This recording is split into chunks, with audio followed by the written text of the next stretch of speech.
थे तो आज हम करेंगे वर्षा से। तो अगर आपको हमारे चैनल पसंद आता है तो लाइक शेयर सब्सक्राइब करें और यहाँ पर हम बहुत सारे मटेरियल आपको प्रोवाइड करते हैं। तो चलिए स्टार्ट करते हैं अपना लेक्चर। तो वर्षा की बात है। तो वर्षा भारत की सर्वाधिक वर्षा मुख्यतः प्राप्त होती है दक्षिण पश्चिम मानसून से। उत्तर पूर्वी मानसून से पहले सबसे अधिक वर्षा प्राप्त करने वाले राज्य हैं तमिलनाडु और अरुणाचल प्रदेश, सिक्किम, केरल एवं जम्मू कश्मीर राज्यों में अधिकतम औसत वार्षिक वर्षा होती है। सिक्किम में एक ऐसे दो नगर जो लगभग एक ही समान अक्षांश पर अवस्थित हैं, फिर भी उनकी वार्षिक वर्षा की कुल मात्रा का अंतर सर्वाधिक सुस्पष्ट है। तो अजमेर और शिलांग है वो। एक मौसम विज्ञान केंद्र का औसत वार्षिक तापमान 26 डिग्री सेल्सियस है और इसकी औसत वर्षा जो है 23 से 63 है और इसके तापमान का वार्षिक परिसर जो है 9 डिग्री सेल्सियस है। संदर्भित केंद्र है चेन्नई का। भारतीय नगर पटना, कोच्चि, के कोलकाता एवं दिल्ली में सामान्य वर्षा का सही अवरोही क्रम है। कोच्चि, कोलकाता, पटना, दिल्ली। आम्र वर्षा संबंधित है आम की फसल से। भारत में सबसे अधिक वर्षा वाला स्थान है लेह। दक्षिण पश्चिम मानसून काल में कोलकाता, मंगलौर, चेन्नई एवं दिल्ली में सबसे कम वर्षा होती है। चेन्नई में चेरापूंजी अवस्थित है मेघालय राज्य में। भारतवर्ष में सर्वाधिक वर्षा वाला क्षेत्र है पश्चिमी घाट, हिमालय क्षेत्र और मेघालय। भारत में वर्षा का अधिक होते हुए भी यह देश सबसे प्यासी धरती समझा जाता है। इसका कारण है वर्षा के पानी का तेजी से बह जाना और वर्षा के पानी का शीघ्रता से भाप बनकर उड़ जाना। वर्षा का कुछ थोड़े ही महीनों में जोर होना। वह जल प्रबंधन युक्ति जो भारत में लागत का अधिकतम लाभ देने वाली है वह है वर्षा के जल का संचयन। और अगला है भारत में औसत 200 मिलीमीटर वर्षा होती है जम्मू कश्मीर में। झारखंड में वर्षा प्राप्त होती है दक्षिण पश्चिम मानसून से। अगला है नीचे दिए गए चित्र देखेंगे आप और बताएंगे भारत के रेखांकित भागों में वार्षिक वर्षा का मध्य कितने से कितने तक बढ़ता है। तो वह 100 से 150 सेमी तक। जब पुष्कर की पहाड़ियों से भारी वर्षा होती है तो बाढ़ आती है बलोतरा में। और भारतीय मौसम विज्ञान विभाग की परिभाषा के अनुसार वर्षा का दिन वह होता है जब किसी विशेष स्थान पर इस वर्षा की मात्रा होती है 24 घंटे से 2.5 मीटर ऊपर। कथन है गंगा के मैदान में यदि कोई पश्चिम और उत्तर पश्चिम को चले तो मानसूनी वर्षा घटती हुई मिलेगी। कारण है गंगा के मैदान में कोई जो जो ऊपर बढ़ता जाएगा आर्द्रताधारी मानसूनी पवन और ऊंची जाति मिलेगी। ए आर दोनों सही है और ए सही व्याख्या है, आर करता है। तो यहाँ पे चित्र दिया है तो ये सही सम्मिलित करना है। कोलकाता की अपेक्षा चेन्नई से अधिक गर्म है अक्षांश के कारण। और अगला है हिमालय में हिमपात हिमालय में हिमपात होता है तुंगता की वजह से। पश्चिम बंगाल में पंजाब समुद्र से दूरी की वजह से वर्षा कम होती है। और सतलज गंगा मैदान में शीतकाल में कुछ वर्षा होती है पश्चिमी दाब के कारण। भारत में अर्ध शुष्क क्षेत्र में ढाल विकास का प्रमाणन चिन्ह है और चिन्ह है मौसम नदियों में से जल का तटबंधीकरण करके जलाशयों के तंत्र की स्थापना। भारत में मरुस्थलीय विकास योजना अब क्रियान्वित है 40 जिलों में 7 राज्यों में।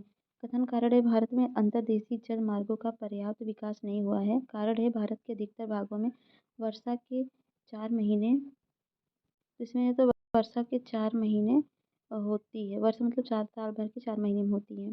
तो कथन कारण सही, कार्यकथन व्याख्या कर रहा है।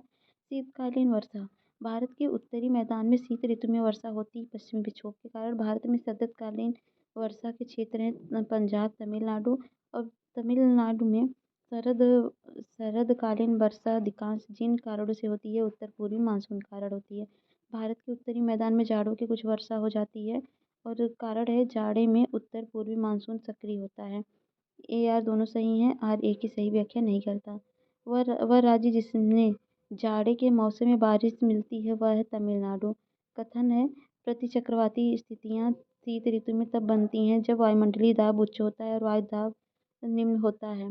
कारण है उत्तर भारत में शीतकालीन वर्षा से निम्न तापों वाली प्रतिचक्रवाती स्थितियाँ पैदा होती हैं। ये सही है मतलब कारण गलत है। भारत में शीतकाल में वर्षा होती है उत्तर पश्चिम में। प्राकृतिक आपदाओं की बात करते हैं। वर्ष 2004 की सुनामी द्वारा भारत के तटों में सर्वाधिक दुष्प्रभावित हुआ था कोरोमंडल तट। हुदहुद चक्रवात से भारत का जो तटीय क्षेत्र प्रभावित हुआ था वह था आंध्र प्रदेश। भारत में सुनामी वार्निंग सेंटर अवस्थित है हैदराबाद में। भारतीय मौसम विज्ञान विभाग स्थापित है नई दिल्ली में। और है सुमेलित करना है प्राकृतिक आपदाएं और प्रदेश है। बाढ़ है उत्तर प्रदेश या बिहार के मैदान में। भूकंप है हिमालय का गिरिपाद क्षेत्र है। सूखा मध्य पूर्वी भारत है। चक्रवात है झारखंड तथा उत्तरी उड़ीसा। कथन है हिमालय में भूस्खलन की आवृत्ति में वृद्धि हुई है। कारण है हाल के वर्षों में हिमालय में बड़े पैमाने पर खनन कार्य हुआ है। ए आर दोनों सही है, आर ए की सही व्याख्या है। बंगाल की खाड़ी के तटवर्ती क्षेत्रों में चक्रवात अधिक आते हैं। बंगाल की खाड़ी में अधिक गर्मी के कारण पश्चिमी तट की तुलना में पूर्वी तट चक्रवातों द्वारा अधिक प्रभावित है।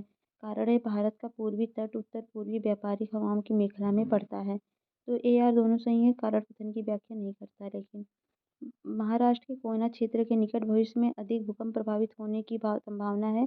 कोयना बांध एक पुराने भ्रंश तल पर अवस्थित है और जो जलाशय को कोयना जलाशय में जल स्तर के परिवर्तन के साथ अधिक सक्रिय हो जाती है। तो कथन कारक सही, कारक कथन व्याख्या है। आंध्र प्रदेश, उड़ीसा, बिहार और गुजरात राज्य में सर्वाधिक प्राकृतिक आपदाएं आती हैं। सबसे ज़्यादा उड़ीसा में आती हैं।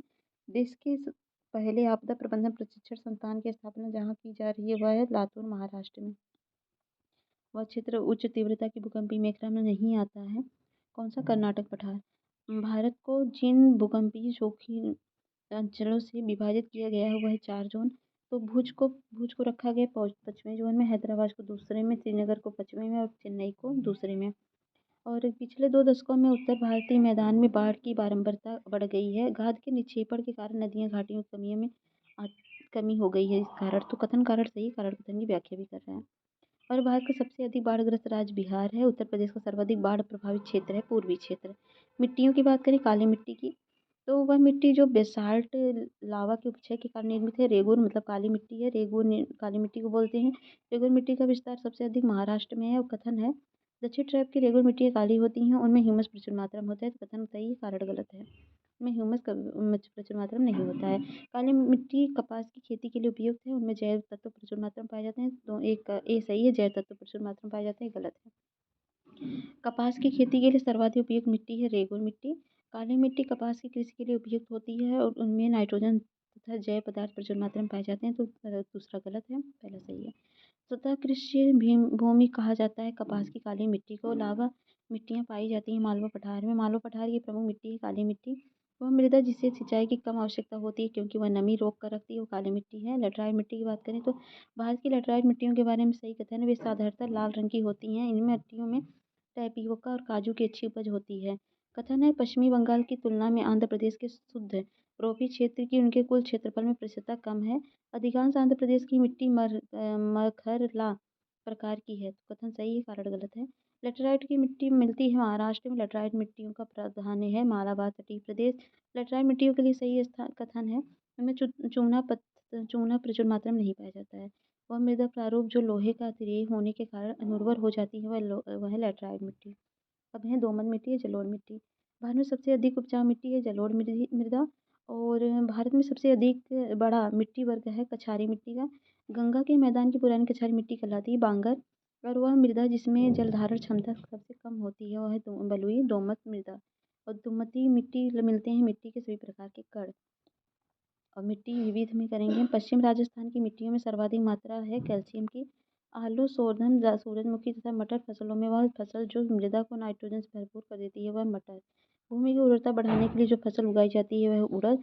भारत के कुछ भागों में यात्रा करते समय आप देखेंगे कहीं कहीं लाल मिट्टी पाई जाती है। मिट्टी के इस रंग का प्रमुख कारण है फेरिक ऑक्साइड की विद्यमाता। और भारतीय मृदाओं में जिन सूक्ष्म तत्वों की सर्वाधिक कमी है वह है जस्ता। तो हिमालय की मिट्टियों में ह्यूमस प्रचुर मात्रा में पाया जाता है। कारण है हिमालय में सर्वाधिक क्षेत्र वनाच्छादित है। तो कथन गलत है, कारण सही है। पौधों का सबसे अधिक पानी मिलता है चिकनी मिट्टी में। मिट्टी का वह कण जिसका ब्यास 0.002 मिलीमीटर से कम होता है उसे मृतिका कहते हैं। अम्लीय एवं क्षारीय मृदा। तो सामान्य फसलों को उगाने के लिए उर्वर भूमि का पीएच मान होना चाहिए 6 से 7 के बीच में। तेजाबी मिट्टी को कृषि योग्य बनाने हेतु उपयोग किया जा सकता है लाइम के द्वारा। मतलब उसमें अगर मिट्टी जो है अम्लीय है अ, मतलब अम्लीय है तो उसमें हम लाइम मिला के उसको हल्का कर सकते हैं। मिट्टी के खारापन एवं क्षारीय बोलते हैं इसको। और मिट्टी में खारापन को कम करने के लिए जिप्सम मिलाते हैं। और भारत में सर्वाधिक क्षारीय क्षेत्र पाया जाता है उत्तर प्रदेश राज्य में। अगला है भारत में लवड़ी मृदा का सर्वाधिक क्षेत्रफल है गुजरात में। मृदा का लवड़ी भवन मृदा में एकत्रित सिंचित जल के वाष्पीकरण से होने से पीछे छूट नमक और खनिजों से उत्पन्न होता है। सिंचित भूमि पर लवड़ी भवन का जो प्रभाव पड़ता है वह कुछ मृदा को अपारगम्य बना देती है। अगला है आगे है चाय बागानों के लिए उपयुक्त मिट्टी है अम्लीय। तो मृदा अपरदन एवं सुधार। तो भारत के जिस क्षेत्र में मृदा अपरदन की समस्या गंभीर है वह शिवालिका पहाड़ियों के पास क्षेत्र एवं चंबल घाटी में। चंबल घाटी के खो खड्डों के निर्माण का कारण अपरदन है, वह है अपरदन का रूप है अवनालिका। मृदा अपरदन प्रक्रियाओं के सही क्रम है असफाल अपरदन, परत अपरदन, रेल अपरदन, अवनालिका अपरदन। वह कृषि कृषि भूमि में वह पौधा जिसके कारण भूमि का अपरदन अधिकतम तीव्रता से होता है वह है सोरघम। फसल चक्र आवश्यक है मृदा की उर्वरता वृद्धि में। और मृदा संरक्षण के संदर्भ में प्रचलित पद्धतियां हैं सस्यावर्तन, फसलों का हेरफेर, वेदिका निर्माण, टेरेसिंग, वायुरोध। भारत में मृदा अपक्षय समस्या संबंधित है वनोन्मूलन से मृदा अपरदन रोका जा सकता है वनारोपण से। प्राकृतिक वनस्पति की बात करें तो भोजपत्र वृक्ष मिलता है हिमालय में। और कत्था बनाने हेतु जिस पेड़ की लकड़ी का प्रयोग होता है वह है खैर। वह वन जो भारत के सर्वाधिक बृहद क्षेत्र में पाया जाता है वह है उष्णकटिबंधीय अर्धपर्णपाती वन। सागौन तथा साल उत्पाद हैं उष्णकटिबंधीय शुष्क पतझड़ी वन के। और पश्चिमी हिमालय की शीतोष्ण पेटी में एक बहु वृक्ष का बाहुल्य है वह है देवदार का। और है वह राज्य जहाँ सिनकोना वृक्ष नहीं उगती है वह छत्तीसगढ़ है। जंगल की आग कहा जाता है ब्यूटिया मोनोस्पर्मा को। भारत में सागौन का वन पाया जाता है मध्य प्रदेश में। वह पौधे जिनमें फूल नहीं होते उन्हें फर्न बोलते हैं। पश्चिम हिमालय में उच्च पर्वतीय वनस्पति 3000 मीटर की ऊंचाई तक ही उपलब्ध होती हैं जबकि पूर्वी हिमालय में 4000 मीटर की ऊंचाई तक उपलब्ध होती हैं। एक ही पर्वत श्रृंखला में इस विविधता का कारण है पूर्वी हिमालय का भूमध्य रेखा और समुद्र तट से पश्चिमी हिमालय की अपेक्षा अधिक निकट होना। एंटीलोपा ऑरिक्स और चीरू के बीच अंतर है। ऑरिक्स गर्म और शुष्क क्षेत्रों में रहने के लिए अनुकूलित है जबकि चीरू ठंडे उच्च पर्वतीय घास के मैदान और अर्धमरुस्थलीय क्षेत्रों में रहने के लिए। अगला है नगर है भूकंप मंडल है। तो सागौन है मध्य भारत का। देवदार है हिमालय के उच्च क्षेत्र का। सुंदरी है सुंदरबन का। सिंकोना है हिमालय की तराई का। सुंदरी का वृक्ष पाया जाता है पश्चिम बंगाल में। और यहाँ पर देखेंगे वन का प्रकार है प्रदेश है उष्णकटिबंधीय अर्धपर्णपाती वन तराई में पाया जाता है। उष्णकटिबंधीय शुष्क पर्णपाती ये मध्य गंगा में पाया जाता है। अल्पाइन अरुणाचल प्रदेश में। उष्णकटिबंधीय सदाबहार सह्याद्री में है। लंबी जड़ों जड़ों और नुकीले कांटों अथवा सूल युक्त झाड़ियों और लघु वृक्षों वाले आरक्षित अवरुद्ध वन समान रूप से पाए जाते हैं पश्चिमी आंध्र प्रदेश में। वह वृक्ष जो समुद्र तल से सर्वाधिक ऊंचाई पर पाया जाता है वह है देवदार। वह राज्य जिसके वनों का वर्गीकरण अर्ध उष्णकटिबंधीय के रूप में किया जाता है उसे मध्य प्रदेश है। महोगनी वृक्ष का मूल स्थान है उसका है उत्तरी एवं दक्षिणी अमेरिका के उष्णकटिबंधीय क्षेत्र है। सामाजिक वानिकी में प्रयुक्त बहुउद्देशीय वृक्ष का एक उदाहरण है खेजड़ी। लीसा प्राप्त होता है चीड़ के वृक्ष से। और देखेंगे कच्छ वनस्पति राज्य आच्र रत्नागिरी महाराष्ट्र में है। कूड़ापुर कर्नाटक में। पिचवरम तमिलनाडु में। वेम्बनाड केरल में है। केरल की कच्छ वनस्पतियाँ पाई जाती है वेम्बनाड कुन्नूर में। सिंचाई एवं नहरें। तो प्रायद्वीप भारत में सिंचाई का एक प्रमुख साधन है तालाब। और प्रायद्वीपीय क्षेत्र की अधिकांश नदियाँ मौसमी हैं। तो कथन कारण दोनों सही है कारण कथन की व्याख्या भी कर रहा है। भारत के संदर्भ में सही कथन है देश में सिंचाई का प्रमुख स्रोत नलकूप है। भारत में सिंचाई के अंतर्गत सर्वाधिक क्षेत्र पंजाब का है 98%।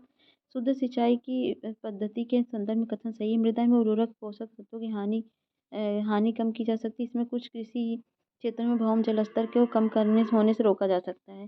जीवन रक्षक अथवा बचाव सिंचाई इंगित करती है PWP सिंचाई। गत 25 वर्षों में नलकूप सिंचाई का सर्वाधिक शानदार विकास हुआ है सरेपार मैदान में। भारत का वह राज्य जिसमें सर्वाधिक सिंचाई नलकूपों से होती है अगला है होती उत्तर प्रदेश है। भारत के राज्यों का सिंचाई के लिए उपलब्ध भूतल जल संसाधनों की दृष्टि अवरोही क्रम में सही अनुक्रम है उत्तर प्रदेश, महाराष्ट्र, पश्चिम बंगाल, असम का। भारत में माला नहर नहर तंत्र को प्रस्तावित किया दिनसा जे दस्तूर ने। भारत की सिंचाई क्षमता का सर्वाधिक भाग पूरा करती है लघु एवं बृहद परियोजनाओं से। फरक्का नहर की जलवहन क्षमता है 40,000 क्यूसेक। और मंगलम सिंचाई परियोजना केरल में। और सारण सिंचाई नहर निकलती है गंडक से। इंदिरा गांधी नहर का उद्गम है हरिके बैराज से। हरिके बैराज जिन नदियों के संगम पर है वह नदी है ब्यास और सतलज। और राजस्थान नहर निकलती है मतलब सतलज से। इंदिरा गांधी नहर का निर्माण 1958 में प्रारंभ हुआ था। इसका उद्गम सतलज नदी पर हरिके बांध से है। इंदिरा गांधी नहर जल प्राप्त करती है ब्यास रावी तथा सतलज नदियों से। ब्यास नदी के पोंग बांध के जल का उपयोग करती है इंदिरा गांधी नहर परियोजना। भारत में विश्व की सबसे पुरानी व विकसित नहर व्यवस्था है गंगा नहर। गंगा नहर जो सबसे पुरानी नहरों में से है और निर्माण गंग सिंह जी ने करवाया था 1927 में। शारदा सहायक समादेश विकास परियोजना को मुख्य लक्ष्य है कृषि उत्पादन बढ़ाना, बहुफसली खेती करना और भूमि उपयोग के प्रारूप को बदलना और भू प्रबंधन का सुधार। निचली गंगा नहर का उद्गम है नरौरा में गंगा नदी पर। हरियाली एक नई योजना है जल संग्रहण से संबंधित विकास योजना में वृक्षारोपण के लिए। एकीकृत जल संभर विकास कार्यक्रम जो कार्यान्वित करने के लिए लाभ है मृदा के बह जाने की रोकथाम, वर्षा जल संग्रह तथा भौम जल स्तर का पुनर्भरण, प्राकृतिक वनस्पति का पुनर्भरण। परियोजनाएं मंत्रालय सूखा प्रवण क्षेत्र कार्यक्रम में भूमि संसाधन विभाग से, मरुस्थल विकास कार्यक्रम में ग्रामीण विकास मंत्रालय का और वर्षा पूरी क्षेत्रों हेतु राष्ट्रीय जल संभर विकास परियोजनाएं कृषि एवं सहकारिता विभाग का। ड्रिप सिंचाई पद्धति के प्रयोग के लाभ हैं खरपतवार में कमी, मृदा अपरदन में कमी। बहुउद्देशीय नदी घाटी परियोजनाएं हैं सरदार सरोवर परियोजना से लाभान्वित होने वाले राज्य गुजरात, महाराष्ट्र, मध्य प्रदेश एवं राजस्थान। सरदार सरोवर से गुजरात, महाराष्ट्र, मध्य प्रदेश और राजस्थान है। सरदार सरोवर बांध बनाया जा रहा है नर्मदा नदी पर। सरदार सरोवर से सर्वाधिक लाभ मिलता है गुजरात को। सरदार सरोवर परियोजना के विरोध में है मेघा पाटेकर। वर्गीय, ओंकारेश्वर, इंदिरा सागर एवं बाढ़ सागर बांधों में वह बांध है जो नर्मदा नदी पर है। वह बाढ़ सागर, इंदिरा सागर बांध स्थित है नर्मदा नदी पर। और मध्य प्रदेश का परसूद कस्बा जलमग्न हुआ है इंदिरा सागर जलाशय में। ओंकारेश्वर परियोजना संबंध है नर्मदा नदी से। नर्मदा बचाओ आंदोलन जिस बांध की ऊंचाई बढ़ाने के लिए निर्णय का विरोध कर रहा है वह है सरदार सरोवर। भाखड़ा नागल एवं संयुक्त परियोजना है हरियाणा, पंजाब, राजस्थान की। भाखड़ा नागल बांध बनाया जाता है।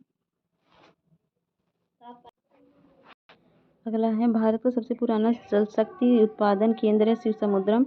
शिव समुद्रम जल विद्युत परियोजना स्थित है कर्नाटक में। कावेरी नदी जल बंटवारे का विवाद जिन राज्यों से संबंधित है वह राज्य तमिलनाडु, कर्नाटक, केरल, पुडुचेरी। नागार्जुन सागर परियोजना स्थित है कृष्णा नदी पर। भारत में नागार्जुन सागर परियोजना स्थित है आंध्र प्रदेश में। हीराकुंड बांध बनाया जाता है महानदी पर। और अगला है वह जलाशय जो चंबल नदी पर बना है राणा प्रताप सागर है। चंबल नदी पर निर्मित बांध है गांधी सागर। वह नदी घाटी परियोजना जो एक से अधिक राज्यों को लाभान्वित करती है। चंबल घाटी परियोजना मयूराक्षी परियोजना है। चंबल घाटी योजना से संबंधित है गांधी सागर, जवाहर सागर, राणा प्रताप सागर। टिहरी बांध पर उत्तराखंड में निर्मित किया जा रहा है भागीरथी नदी पर। टिहरी जल विद्युत परियोजनाएं बनाई जाती हैं भागीरथी भिलंगना नदी पर। मैथान बेल पहाड़ी एवं तलैया बांध बनाए जाते हैं बराकर नदी पर। कथन है दामोदर घाटी कॉरपोरेशन के विकास के पूर्व दामोदर नदी पश्चिम बंगाल में तुर्की नदी मानी जाती है। दामोदर अपने ऊपरी भाग में तीव्रता से प्रवाहित होती है तथा निचले भाग में इसका बहाव बहुत धीमा हो जाता है। ए आर दोनों सही हैं और आर ए सही व्याख्या करता है। दामोदर घाटी निगम की स्थापना हुई थी 1948 में। तवा परियोजना स्थित है नर्मदा नदी पर। हीराकुंड परियोजना उड़ीसा में, हल्दिया पश्चिम बंगाल में, तारापुर महाराष्ट्र में, कुद्रेमुख पहाड़ियाँ कर्नाटक में। हिमाचल प्रदेश बांध अब सतलज नदी पर बनाया जा रहा है। इस बांध को बनाने का मुख्य उद्देश्य है भाखड़ा बांध में आने वाले तलछट मिट्टी को रोकना। वह परियोजना जो भारत से भूटान में सहयोग से बनाई गई चुक्का बांध परियोजना है वह स्थिति है भाखड़ा है सतलज पर, हीराकुंड महानदी, इडुक्की परियार पर, नागार्जुन कृष्णा पर। तमिलनाडु, आंध्र प्रदेश तथा कर्नाटक की संयुक्त परियोजना है तेलुगु गंगा परियोजना। तेलुगु गंगा परियोजना से पेयजल प्राप्त किया जाता है। मद्रास को बहुउद्देशीय नदी घाटी परियोजनाओं को आधुनिक भारत के मंदिर कहा जाता है जवाहरलाल नेहरू ने।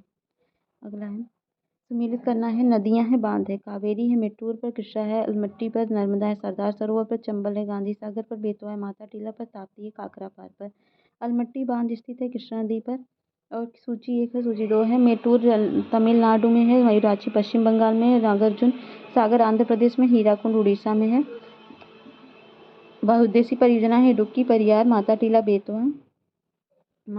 बेतवा और नागार्जुन कृष्णा पंचमहल और गोदावरी पर। शिव समुद्रम कावेरी पर है, नागार्जुन सागर कृष्णा पर है, जायकवाड़ी गोदावरी पर, टिहरी भागीरथी पर है।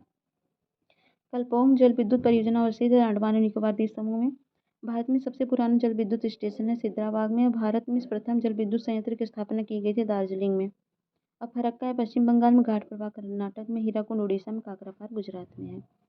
और ये है हिरिहंद उत्तर प्रदेश में, उकई गुजरात में, कोयना महाराष्ट्र में है। और ये है गोविंद सागर सतलज और कोलेरू कृष्णा एवं गोदावरी दोआब पर, और उकई ताप्ती पर, और बुलर है झेलम पर। ठीक है। कालागढ़ बांध बनाया जा रहा है रामगंगा नदी पर। तवा परियोजना होशंगाबाद से है। पोंग बांध है ब्यास नदी पर। मेजा बांध का निर्माण हुआ कोठारी नदी पर। और तुलबुल परियोजना है झेलम नदी पर। और बगलिहार पावर प्रोजेक्ट, जिनके विषय में पाकिस्तान द्वारा वर्ल्ड बैंक के समक्ष विवाद उठाया गया है। भारत द्वारा जिस नदी पर बनाया जा रहा है वह चिनाब नदी। बगलिहार पनविद्युत परियोजना जो हाल ही में चर्चा में रही वह जम्मू कश्मीर में है। दमगंगा गुजरात में, गिरना महाराष्ट्र में, पांबा केरल में है। तपोवन डिब्रूगढ़ जल विद्युत परियोजनाएं अवस्थित हैं उत्तराखंड में। महाकाली संधि जिन देशों के मध्य है वह है नेपाल और भारत। कल्पक्कम तमिलनाडु, राणा प्रताप सागर राजस्थान, नरौरा उत्तर प्रदेश, तारापुर महाराष्ट्र। मीठे पानी की कल्पसर परियोजना अवस्थित है गुजरात में। वह राज्य जिसमें सुइल नदी परियोजना स्थित है वो हिमाचल प्रदेश है। तीस्ता लो डैम प्रोजेक्ट तृतीय तीस्ता नदी पर प्रस्तावित है। इस प्रोजेक्ट का स्थल है पश्चिम बंगाल में। तीस्ता जल विद्युत परियोजना स्थित है सिक्किम में। तीस्ता सिक्किम। रिहन सोन रानी लक्ष्मीबाई बांध परियोजना बेतवा पर और रामगंगा परियोजना रामगंगा पर है। और उत्तर प्रदेश में रानी लक्ष्मीबाई बांध परियोजना बेतवा नदी पर। दुलहस्ती हाइड्रो पावर स्टेशन स्थित है चिनाब नदी पर और यह है भद्रा कर्नाटक में। भवानी सागर तमिलनाडु में, गांधी सागर मध्य प्रदेश में और राणा प्रताप है राजस्थान में। गांधी मध्य प्रदेश और भवानी तमिलनाडु, भद्रा कर्नाटक। और तिलैया बांध है बराकर नदी झारखंड में और गोविंद बल्लभ पंत सागर है उत्तर प्रदेश में। और गंडक परियोजना संयुक्त परियोजना है बिहार और उत्तर प्रदेश की। वह प्रमुख राज्य जो प्रस्तावित किसाऊ बांध परियोजना से लाभान्वित होंगे वह उत्तराखंड और हिमाचल प्रदेश। नदी घाटी परियोजना है पंचेट हिल है दामोदर पर और राणा प्रताप है चंबल नदी पर। वह बांध जो सिंचाई के लिए नहीं है शिवसमुद्रम है। अति विवादित बबली प्रोजेक्ट अवस्थित है महाराष्ट्र में। अब कृषि की बात करें, भारत के कृषि के इतिहास लिखा था एम.एस. रंधावा ने। भारत में एग्रो-इकोलॉजिकल जोन्स की कुल संख्या है 22। भारत की शुष्क पेटी की अर्थव्यवस्था प्रधानतः कृषि आधारित है और इसमें द्वितीय हरित क्रांति के लिए बहुत क्षमता है। तो कथन कारण सही है लेकिन कारण कथन की व्याख्या नहीं कर रहा है। भारत की खाद्य एवं पोषण सुरक्षा के संदर्भ में विभिन्न फसलों के बीच प्रतिस्थापन दरों को बढ़ाने के भविष्य के खाद्य उत्पादन लक्ष्यों को प्राप्त करने की मदद मिलती है, किंतु उनकी अपेक्षाकृत बड़े विस्तृत कार्यान्वयन में बाधाएं हैं। वह निजी क्षेत्र की बीज कंपनियों की उद्यान कृषि फसलों की रोपण सामग्रियों और सब्जियों के गुणवत्ता वाले बीजों की पूर्ति में कोई सहभागिता नहीं है। देश का पहला कृषि विश्वविद्यालय है GBPAU पंतनगर और भारतवर्ष में प्रथम कृषि विश्वविद्यालय की स्थापना हुई थी 1960 में। यदि खाद्यान्नों का सुरक्षित संग्रह सुनिश्चित करना है तो कटाई के समय उनका आर्द्रता अंश होना चाहिए 14%। भारत में भूमि उपयोग वर्गीकरण का सन्निकट निरूपक है। नेट बुवाई क्षेत्र 47%, 23% वन है और 30% अन्य क्षेत्र। कृषि युग में पैदावार का आशय विभिन्न मौसमों पर दो फसलों को उगाना। विशेष खेती है पशुपालन और शस्य उत्पादन को एक साथ करना। प्रकृति में अधिक निर्भरता, उत्पादन का निम्न स्तर, फसलों की विविधता तथा बड़े खेतों की प्रधानता में से भारतीय कृषि की विशेषता नहीं है। बड़े खेतों की प्रधानता है। तो पारंपरिक खेतों की आधुनिक वैज्ञानिक खेती में रूपांतरण में हरित क्रांति की तकनीक की महत्वपूर्ण भूमिका रही है। इससे सामाजिक एवं पर्यावरणीय लागत सम्मिलित नहीं होती है। AR दोनों सही है, कथन कारण की व्याख्या नहीं करता। जनसंख्या का दबाव, प्रचंड बेरोजगारी, सहकारी कृषि एवं भू जोत का छोटा आकार में एक भारतीय कृषि की निम्न उत्पादन का कारण नहीं है। सहकारी कृषि भारत में सहकारी जोतों का सबसे बड़ा औसत है आकार है राजस्थान में। भारत में कृषि को समझा जाता है जीविकोपार्जन का साधन। भारतीय कृषि के संदर्भ में सही कथन है भारत में दालों की खेती के अंतर्गत आने वाले 90% क्षेत्र वर्षा द्वारा पोषित है। भारत में रासायनिक उर्वरकों के दो बड़े उपभोग हैं, उत्तर प्रदेश एवं आंध्र प्रदेश। नई सुधारी गई ऊसर में हरी खाद के लिए उपयुक्त फसल है ढेंचा। ढेंचा, सनई, बोड़ा तथा ग्वार जैसी हरी खाद वाली फसलों में से नाइट्रोजन की मात्रा सर्वाधिक पाई जाती है बोड़ा में। संतुलित उर्वरक प्रयोग किए जाते हैं उत्पादन बढ़ाने के लिए, खाद्य की गुणवत्ता उन्नत करने हेतु, भूमि की उत्पादकता बनाए रखने हेतु। केरल तट, तमिलनाडु तट, तेलंगाना तथा विदर्भ में से दक्षिण भारत में उच्च कृषि उत्पादकता का क्षेत्र पाया जाता है। तमिलनाडु तट पर पुनर्भरण योग्य भौम जल संसाधन में सबसे संपन्न राज्य है उत्तर प्रदेश। भारत में ठेकेदारी कृषि को लागू करने में अग्रणी राज्य है पंजाब। हरित खेती में सन्निहित है समेकित कीट प्रबंधन, समेकित पोषक पदार्थ और आपूर्ति एवं समेकित प्राकृतिक संसाधन प्रबंधन। भारतीय कृषि पर वैश्वीकरण का प्रभाव है। अंतर्राष्ट्रीय बाजारों तथा राष्ट्रीय किसानों के उत्पादों की पहुंच, नकदी फसल पर बल और आय समानता में वृद्धि, आर्थिक सहायता में कटौती आदि। बीज ग्राम संकल्पना के प्रमुख उद्देश्य का सर्वोत्तम वर्णन करता है किसानों को गुणवत्ता युक्त बीज उत्पादन का प्रशिक्षण देने में लगान और उनके द्वारा दूसरों को समुचित समय पर तथा वहन करने योग्य लागत में गुणवत्ता युक्त बीज उपलब्ध कराना। एगमार्क है गुणवत्ता गारंटी का मोहर। हरित क्रांति की बात करें, हरित क्रांति नई कृषि व्यूह रचना का परिणाम थी। 20वीं सदी में प्रारंभ हुई थी 7वें दशक के दौरान और सदाबहार क्रांति भारत में कृषि उत्पादन को बढ़ाने के लिए प्रयोग में लाई गई है। एम.एस. स्वामीनाथन द्वारा। नॉर्मन अर्नेस्ट बोरलॉग जो हरित क्रांति के जनक माने जाते हैं, वह संबंधित संयुक्त राज्य अमेरिका से। विश्व में हरित क्रांति के जनक है नॉर्मन ई बोरलॉग। और अगला है हरित क्रांति से गहरा संबंध रहा है डॉक्टर स्वामीनाथन का। हरित क्रांति से अभिप्राय है उच्च उत्पाद वैरायटी प्रोग्राम और मोटे अनाज दलहन गेहूँ तथा तिलहन से। हरित क्रांति संबंधित है गेहूँ उत्पादन से। और वह फसल जिसको हरित क्रांति का सर्वाधिक लाभ उत्पादन एवं उत्पादकता दोनों हुआ तो वह है गेहूँ। स्वतंत्रता प्राप्त के बाद भारत में सर्वाधिक प्रगति हुई गेहूँ उत्पादन में। हरित क्रांति के प्रयुक्त पादप हैं मैक्सिकन गेहूँ। और है भारत में द्वितीय हरित क्रांति के संबंध में सही है। इसका लक्ष्य हरित क्रांति से अब तक लाभान्वित न हो सकने वाले बीजों में क्षेत्रों में बीज पानी उर्वरक तकनीक का विस्तार करना है। इसका लक्ष्य पशुपालन, सामाजिक वानिकी तथा मत्स्य पालन के साथ स्वच्छ उत्पादन का समाकलन करना है। हरित क्रांति के घटक हैं उच्च उत्पादन देने वाली किस्म के बीज, सिंचाई, ग्रामीण विद्युतीकरण, ग्रामीण सड़कें और विपणन। भारत में हरित क्रांति के फलस्वरूप खाद्यान्नों के उत्पादन में वृद्धि हुई है। भारत में हरित क्रांति के परिणामस्वरूप क्षेत्रीय असमानता में वृद्धि हुई है। तो कारण कथन कारक सही, कारक कथन व्याख्या नहीं करता। इंडस्ट्री क्रांति का संबंध, इसमें कृषि क्षेत्र की सभी क्रांतियाँ शामिल हैं। खाद्य उत्पादन में वृद्धि हरित क्रांति है। दुग्ध उत्पादन श्वेत क्रांति, मत्स्य पालन नीली क्रांति, उर्वरक भूरी क्रांति, उद्यान कृषि सुनहरी क्रांति है। गुलाबी क्रांति प्याज से है। जीरो टिल बीज एवं उर्वरक ड्रिल विकसित किया गया था जीवी पंत कृषि एवं प्रौद्योगिकी विश्वविद्यालय पंतनगर में। अब है रबी की फसल जो हम करेंगे नेक्स्ट वीडियो में।